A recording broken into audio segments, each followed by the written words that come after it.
Assalamualaikum warahmatullahi wabarakatuh. Perkenalkan, nama saya Sumarni dengan NIM 22473157. Terima kasih untuk waktu yang telah diberikan kepada saya. Untuk mempersingkat waktu, di sini saya akan mempresentasikan hasil proposal saya, yaitu proposal kualitatif dengan judul Strategi Guru dalam Menstimulasi Kemampuan Bahasa Anak Melalui Bermain Peran di Kelompok B di TK Ceria, Desa Lalonggotami, Kecamatan Ponidaha, Kabupaten Konawe. Disusun oleh Sumarni dengan NIM 22473157, Program Studi Pendidikan Anak Usia Dini, Fakultas Keguruan dan Ilmu Pendidikan, Universitas Muhammadiyah Kendari, Kendari 2026. Pertama, bab 1, pendahuluan. Latar belakang. Pendidikan anak usia dini atau PAUD itu merupakan fondasi penting dalam mengembangkan seluruh aspek perkembangan anak. Salah satunya yaitu adalah kemampuan bahasa, di mana kemampuan bahasa ini memiliki peran yang sangat vital karena menjadi alat utama anak untuk berkomunikasi. Itu dimana anak bisa mengekspresikan pikiran dan perasaan serta berinteraksi dengan lingkungan sekitarnya. Perkembangan bahasa yang optimal pada anak usia dini akan mendukung kesiapan anak dalam memasuki jenjang pendidikan selanjutnya. Selanjutnya yaitu rumusan masalah. Rumusan masalah saya yaitu bagaimana strategi guru dalam mensimulasi kemampuan bahasa anak melalui kegiatan bermain peran pada kelompok B di TK Ceria, Desa Lalonggotami, Kecamatan Ponidaha, Kabupaten Konawe. Selanjutnya tujuan penelitian. Tujuan penelitian ini untuk mengetahui strategi guru yang digunakan dalam menstimulasi kemampuan bahasa anak melalui kegiatan bermain peran pada kelompok B di TK Ceria, Desa Lalonggotami, Kecamatan Ponidaha, Kabupaten Konawe. Selanjutnya yaitu manfaat penelitian, di mana manfaat penelitian ini terbagi dua, yaitu yang pertama manfaat penelitian teoritis, di mana penelitian ini diharapkan dapat memberikan kontribusi terhadap pengembangan ilmu pengetahuan, khususnya dalam bidang pendidikan anak usia dini. Selanjutnya itu manfaat praktis. Yang pertama yaitu manfaat bagi guru, yaitu memberikan informasi dan gambaran mengenai strategi yang efektif. Selanjutnya bagi sekolah yaitu untuk menjadi bahan evaluasi untuk meningkatkan mutu pembelajaran, khususnya dalam aspek perkembangan bahasa. Selanjutnya itu bagi peneliti, di mana bagi peneliti ini untuk menjadi rujukan atau acuan untuk melakukan penelitian lanjutan mengenai strategi pembelajaran, perkembangan bahasa anak atau metode bermain peran. Selanjutnya yaitu definisi operasional. Yang pertama, strategi guru dalam menstimulasi kemampuan bahasa. Strategi guru adalah segala bentuk tindakan terencana yang dilakukan oleh guru untuk merangsang, meningkatkan, dan mengembangkan. Kedua, kemampuan bahasa anak, di mana kemampuan anak usia 5-6 tahun dalam memahami atau mengungkapkan serta menggunakan bahasa lisan secara jelas saat bermain peran. Ketiga, bermain peran. Kegiatan bermain yang memberikan kesempatan kepada anak untuk meniru peran tertentu dan berdialog sesuai situasi yang diberikan.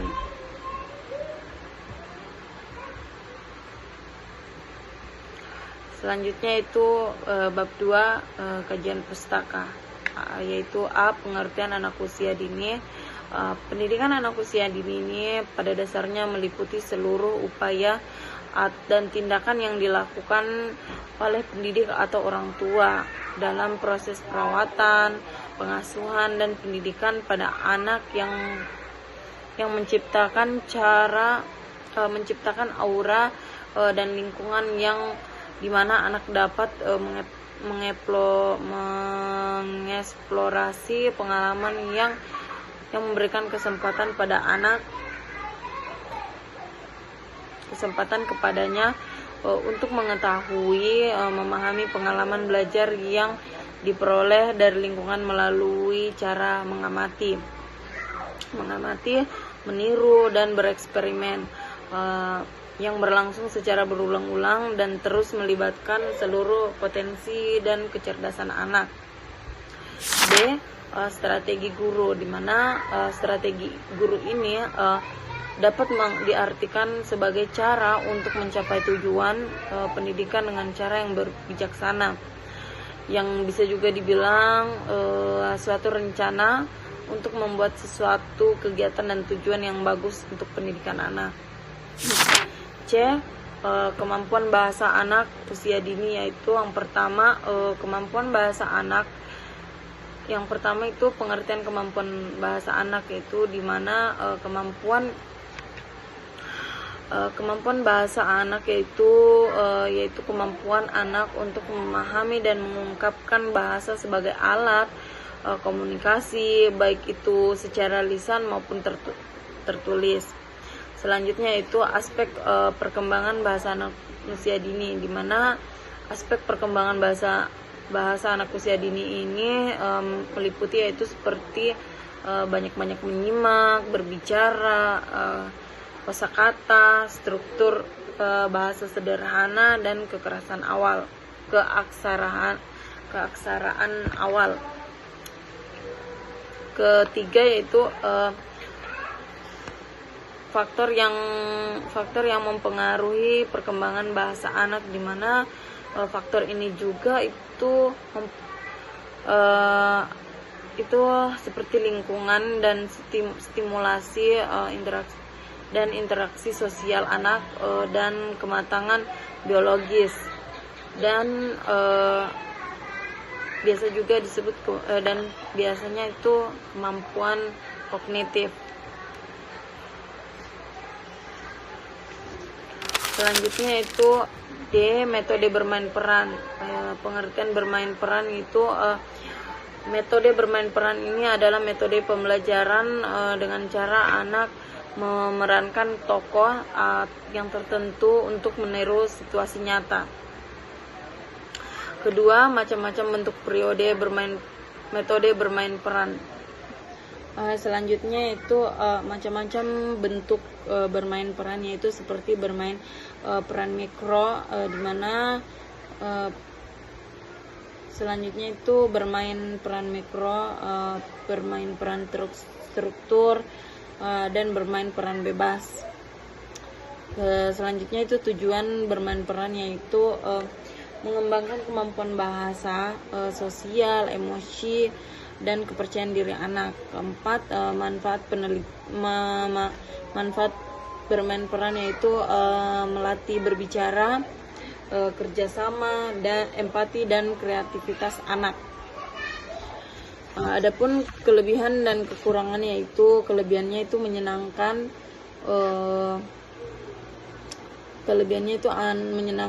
anak dapat aktif dan bermakna.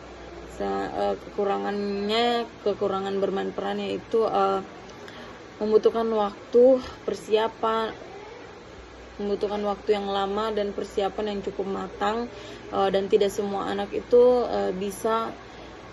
bisa berani tampil, karena kadang-kadang ada yang malu, ada yang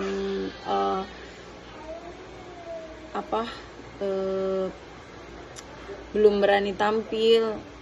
Selanjutnya itu langkah-langkahnya, itu yang pertama menentukan tema, yang kedua membagi peran, ketiga bermain peran, dan refleksi.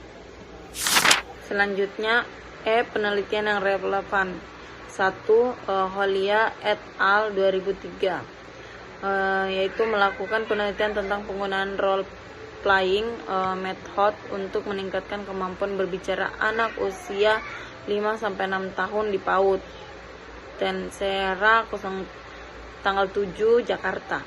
Kedua, penelitian oleh Adelia 2025 di TK Al-Mahira Pekanbaru juga menemukan bahwa metode bermain peran mampu meningkatkan kemampuan bahasa anak usia 5-6 tahun.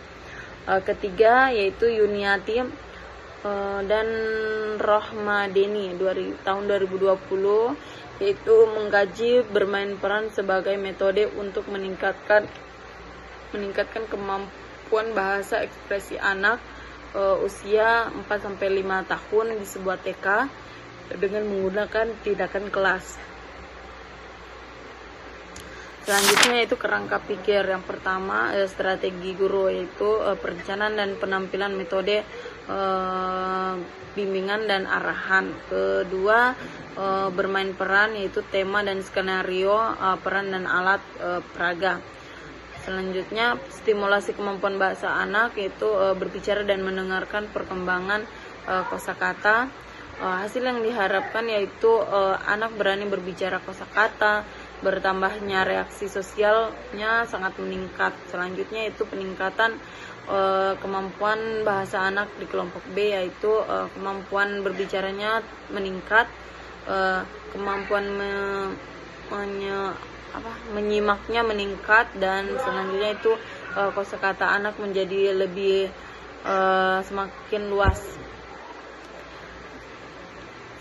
Selanjutnya itu bab 3 metodologi penelitian. Itu yang pertama jenis penelitian.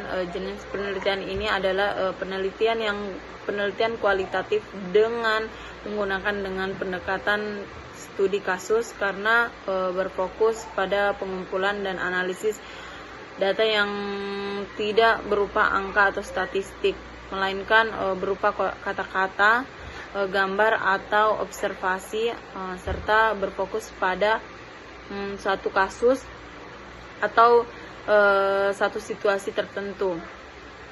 Bab 3 metodologi penelitian.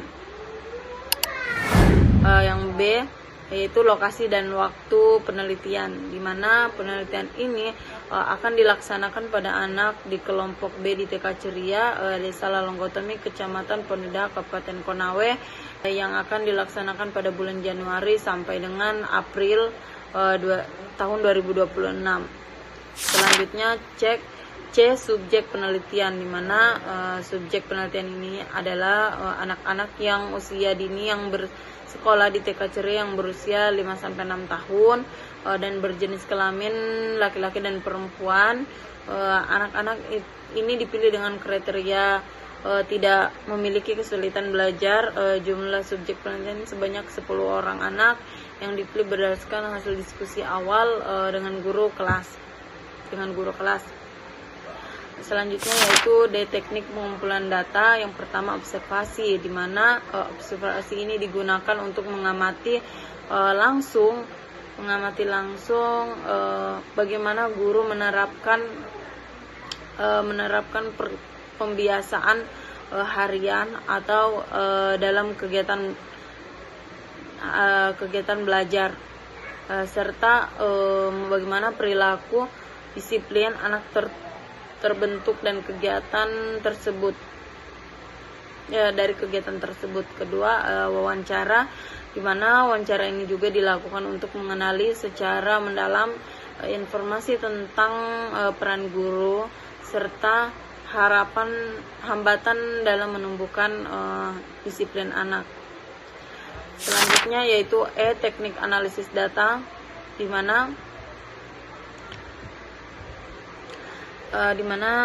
analisis data dalam penelitian ini dilakukan secara kualitatif. Sejak awal pengumpulan data ini hingga penelitian berakhir, adapun hasilnya meliputi beberapa tahap, yaitu reduksi data, di mana penelitian ini penarikan kesimpulan. Reduksi data yaitu penarikan kesimpulan yang dilakukan berdasarkan keseluruhan data yang telah dianalisis dan disajikan, merupakan proses memilah dan memfokuskan data mentah yang diperoleh dari hasil observasi.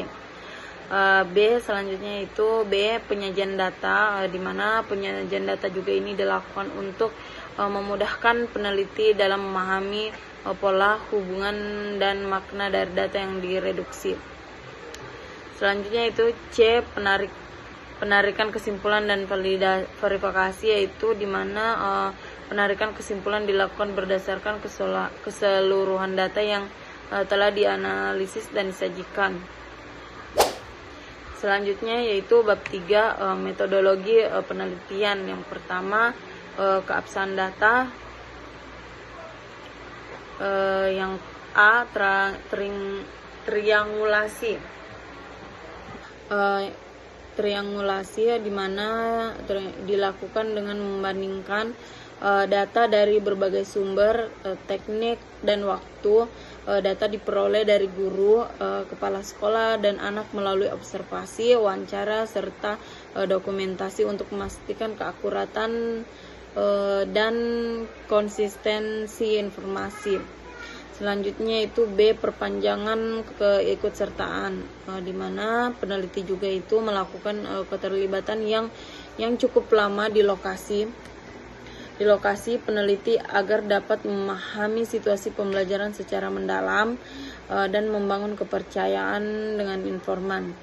Selanjutnya yaitu C, ketekunan pengamatan, di mana peneliti ini juga melakukan pengamatan secara teliti dan berulang terhadap kegiatan bermain peran untuk memperoleh data yang mendalam dan akurat, serta mengenai strategi guru dalam mensimulasi kemampuan bahasa anak. Selanjutnya itu D, pemeriksaan sejawat, di mana hasil penelitian ini didiskusikan dengan teman sejawat atau dosen pembimbing untuk memperoleh masukan dan memastikan data serta interpretasi yang dilakukan peneliti bersifat objektif. Selanjutnya yaitu menggunakan bahasa referensi, di mana keabsahan data ini diperkuat dengan menggunakan bahan referensi seperti dokumen pembelajaran, foto kegiatan, dan catatan lapangan yang mendukung temuan penelitian. Mungkin itu saja yang bisa saya sampaikan. Kurang dan lebihnya mohon dimaafkan. Wassalamualaikum warahmatullahi wabarakatuh.